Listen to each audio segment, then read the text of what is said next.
Bonjour. Vous êtes certainement en train de vous demander à chaque fois que vous obtenez des rituels dans des formations, vous vous demandez, mais comment je vais me retrouver avec tous ces rituels? Lesquels faut-il faire? Lesquels ne faut-il pas faire? Est-ce qu'à un moment donné, je n'aurai pas tellement de rituels que je ne saurais pas vraiment comment m'en sortir? Ça, c'est certainement une question que vous vous posez. Mais là où vous vous trompez, certainement, c'est que vous pensez que je n'y avais pas pensé. Il est important de savoir faire les rituels, c'est-à-dire de se mettre en praticien de rituels. Parce que si vous n'avez jamais pratiqué de rituel, ben, vous n'aurez jamais ressenti ce que j'appelle ce frisson intérieur spirituel lorsqu'on fait les rituels. Beaucoup de personnes qui ont fait des protocoles en dehors du mot rituel, utiliser protocole d'accord spirituel. Hein. La plupart des personnes qui ont fait des protocoles d'accord spirituel, que ce soit dans la vérité du sang, dans les mansous, dans beaucoup d'autres formations, ont vu les effets probants. Mais c'est des personnes qui se disent, oui, mais j'aurai tel rituel à faire, après j'aurai tel rituel à faire, je vais devoir plusieurs fois me piquer, je vais... Comment est-ce qu'on s'en sortira avec tous ces rituels? Il y a une solution que je suis en train de mettre en place depuis un bon moment. Si je vous en parle aujourd'hui, c'est parce que la solution est à moitié résolue. Cette solution, elle est à double tendance, sinon à trois tendances. La première chose, la première tendance, c'est l'oracle.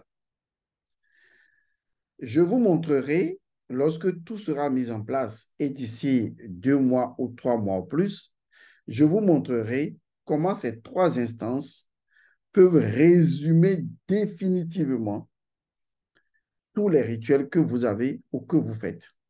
OK, clarifions les choses. La première chose que vous devez savoir, c'est que vous êtes obligé de faire les rituels au moins une fois ou au moins 3 fois. Ce sera à vous de décider.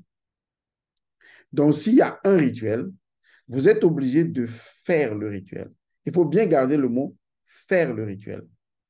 Parce que tant que les choses demeurent dans l'énergie et que vous ne les rendez pas pratiques, c'est que vous condamnez les choses à ne demeurer qu'énergie et à ne jamais devenir pratique.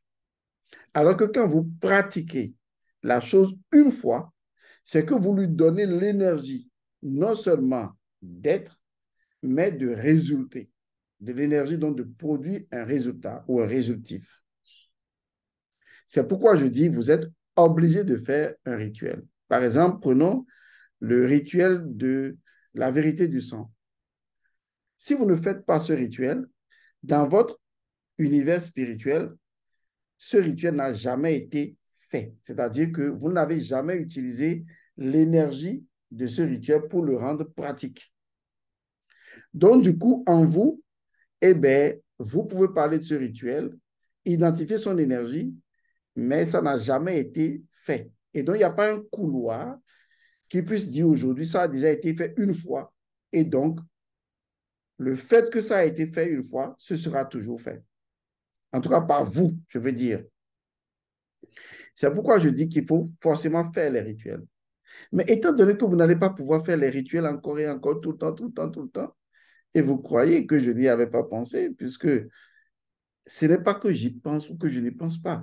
Je connais les principes premiers des choses. Et donc, je ne fais que les extérioriser. Il existe le principe premier qui peut vous exempter, vous exonérer, vous libérer de la faisabilité continue des rituels.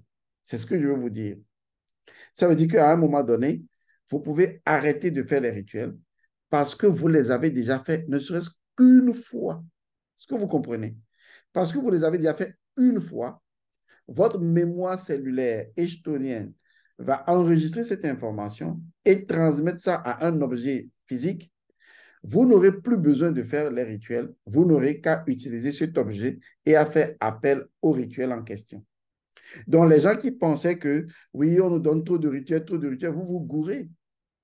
Vous imaginez que je vous donne 1000, 1 million, 10 millions de rituels, ça ne servira à rien. Est-ce que vous voyez?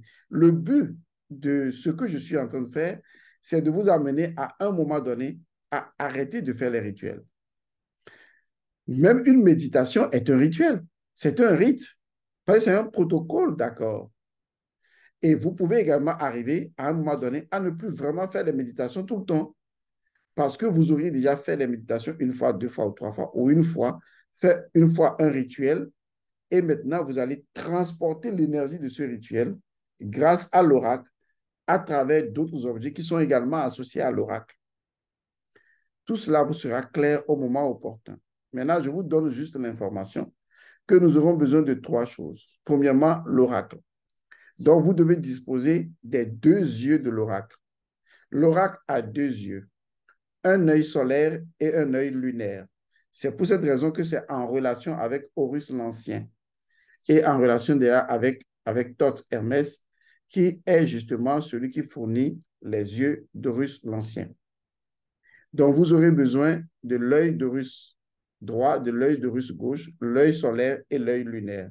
C'est ce que représentent les deux coris que vous avez, vous, qui faites partie du séminaire de Paris. OK? Plus un témoin. Le témoin, il est important parce que c'est lui qui vit toute la scène. Et ce témoin-là, ben, vous le gardez parce qu'il va être incorporé en présence des deux coris ou pas, être incorporé aux deux autres dispositifs que je vais mettre en place ou qui sont déjà mis en place. Donc ça, cet élément, vous l'avez, premièrement, il est important. L'oracle, c'est celui qui sait tout, il doit être présent. Sans lui, rien ne va se faire. Le deuxième élément dont vous aurez besoin, c'est la plume. Vous vous rappelez que dans le rituel, dans le séminaire donc, de Paris et surtout dans Rafeza 2022, j'ai parlé de la plume. Et j'ai parlé du principe premier de la plume. Rappelez-vous, il y a le principe premier de la plume qui d'ailleurs est associée également à la Maat et à la vie, donc au dieu Chou. Et donc cette plume-là possède également la capacité, en tant qu'élément maatique, d'avoir en elle-même tous les rituels. Parce que vous savez, tous les rituels sont associés à la Maat. Il n'y a pas de rituel en dehors de la Maat. C'est impossible. D'ailleurs, la première démarche de la Maat commence toujours par un rite. Et donc, on ne peut pas parler de rite, de Maat sans rite. Ce n'est pas possible. La Maat, ce n'est pas les lois. Les lois procèdent même de rituels. Puisque si je connais les lois et je ne connais pas les rituels qui sont associés aux lois, comment est-ce que je peux respecter les lois? Si vous prenez par exemple une loi de la Maat, à quel rituel cette loi est associée? Mais c'est ça, c'est ce qui est important. À quel rituel cela est associé? Puisque les rituels sont des éléments préventifs qui permettent justement non seulement d'incarner les lois de la Maat, mais de les faire respecter. Mais si vous ne connaissez pas les rituels et vous prétendez connaître les lois de la Maat, ben c'est du fantoche, ça ne veut rien dire du tout. C'est les rituels qu'il faut connaître. Donc, d'abord, quand on parle de Maat, on parle de rite, on parle de rituel, on parle de cérémonie. C'est d'abord ça la Maat. Avant de parler des lois, ces lois-là, on les connaît, quel que soit le nom que vous allez énoncer, les lois de la Maat proviennent d'abord de l'ordre naturel. Le premier pas de la Maat, c'est l'ordre naturel. Or, l'ordre naturel, c'est créer un accord entre le principe et sa manifestation. C'est entre le principe et la manifestation qu'on trouve la loi, d'où les lois. C'est-à-dire la loi naturelle qui génère les lois. Vous voyez, c'est très simple. Maintenant, cette loi, qui est l'accord entre le principe et la manifestation, nécessite un rituel. Donc, quand les gens disent savoir parler de la masse, c'est un débat qu'on peut faire. C'est ouvert là. OK. Donc, ceci étant résolu, on aura besoin de la plume. Donc, je répète, on aura besoin des deux yeux de l'oracle ou du témoin, qui représente encore les deux yeux de l'oracle, puisque c'est le symbole de la glande pinéale. Ensuite, on aura besoin d'utiliser la plume, qui représente la maths et les principes identitaires qui font partie de la maths. Et on aura besoin d'un troisième élément. Si vous avez ces trois éléments, vous n'aurez plus besoin de faire des rituels. Vous n'aurez plus besoin de faire des rituels, je vais préciser, à condition que vous ayez fait le rituel une fois au moins. Parce que si vous l'avez fait une fois, je vous enseignerai la technique qui vous permettra de les incorporer à ces trois éléments. Le premier étant les yeux de l'oracle, le deuxième étant la plume de la Maat, et troisième étant, voilà, l'encre, la croix de vie égyptienne. Ici, vous avez plus la croix de vie Dogon. Alors, vous allez remarquer, hein, Godson prend le temps de faire les choses parce que je ne veux pas créer de désordre dans la vie des gens. Est-ce que vous voyez? Je prends le temps de faire les choses. J'essaie de vous montrer, hein, parce que je ne veux pas vous montrer. Euh, je vais carrément prendre la feuille. Vous allez constater que j'ai fait des calculs. Hein, on appelle ça les mathématiques occultes. J'ai fait des calculs pour tout simplement afficher un certain nombre de choses. Regardez, vous allez voir.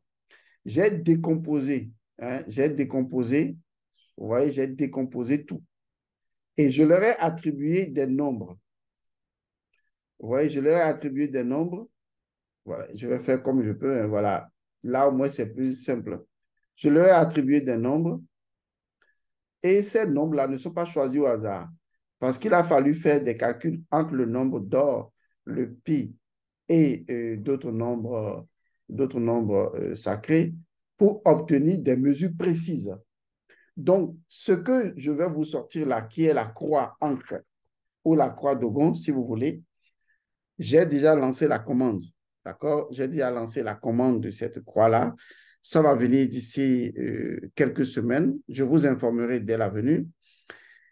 Et cette croix sera le troisième élément à ajouter aux deux précédents. Les yeux de l'oracle ou le témoin, la plume de la Maat, avec son principe premier que j'ai déjà révélé, et la croix d'Ogon, ou la croix Ankh, on peut l'appeler également comme ça, ou la croix de vie. Ces trois éléments suffiront pour que si vous faites un rituel une fois ou trois fois, vous n'ayez plus besoin de faire le rituel. Parce que je vous montrerai comment incorporer tous les rituels que vous faites à ces trois instances et ça suffit largement. Maintenant, ce qu'il faut savoir, c'est que où que vous alliez avec l'une de ces instances, cela suffit. Mais l'instance qui intègre les autres, puisque cette instance qu'on appelle la croix d'Ogon est une instance qui réunit les 8 divinités principielles de la création. C'est la raison pour laquelle vous pourrez laisser les yeux de l'oracle à la maison, laisser la plume de la Maat à la maison ou sur votre autel et ne porter à votre cou que la croix de Gon. C'est d'ailleurs pourquoi j'ai créé cette croix après avoir consulté l'oracle pour avoir les mesures précises et les valider. Après avoir donc fait le rituel qui permet de créer l'entité spirituelle ou de révéler l'entité spirituelle de cette croix de Gon.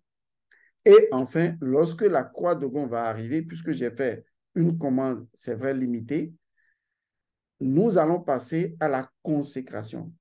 Donc, cette croix ne sera vendue que par nous, même s'il y aura d'autres marchands qui pourront les vendre, ils devront les prendre chez nous parce que nous ne pouvons pas les commercialiser sans les avoir consacrés selon le principe premier. Donc, nous les consacrerons avec le crâne, avec le sel, avec les feuilles d'hysope, avec les essences spirituelles et avec les formules incantatoires. Toutes les croix seront naturellement consacrées. Et une fois consacrées, on les mettra à votre disposition. Donc, vous voyez, ce n'est pas une croix qu'on fabrique et qu'on crée au hasard. On a fait des calculs et ces nombres-là sont des nombres sur lesquels nous nous appuyons pour pouvoir, que ce soit la barre latérale, enfin la barre horizontale, la barre verticale, que ce soit le diamètre ou le rayon, tout cela est mesuré avec précision pour qu'on ne sorte pas de l'équilibre de la croix elle-même. C'est de ça qu'il s'agit. Donc, je tiens à vous le préciser. Donc, avec cette croix, on va incorporer l'oracle dans cette croix, on va incorporer la Maat dans cette croix, de telle sorte qu'elle sera la croix que vous porterez au cou. Elle représentera tous les rituels que vous auriez fait au moins une fois ou trois fois. Parce que je vous montrerai comment verser le rituel à chaque fois dans la croix ancre. Comme je vous l'annonçais plusieurs fois, il y a des choses exceptionnelles qui vous attendent sur cette chaîne. Vous n'avez pas idée parce qu'on n'a même pas commencé. Hein. Je vous assure, on n'a pas commencé. On est en train d'évaluer le quart, du tiers, de la moitié de ce qui est à faire. Et lorsque vous aurez cette croix, eh bien, vous allez pouvoir l'utiliser partout où vous allez et vous allez voir comment vos chemins vont se dégager d'eux-mêmes. Ce sera une croix sur laquelle vous aurez vous-même une incantation spécifique à faire. Et cette incantation spécifique va lier la croix à vous et vous à la croix. Et ce sera une croix personnalisée pour vous. Est-ce que vous avez compris? Alors, apprêtez-vous. Bientôt, quand les croix vont venir, on va commencer toute cette magie-là. Je vous remercie d'avoir suivi donc cette capsule et je vous retrouve dans une autre capsule. À bientôt.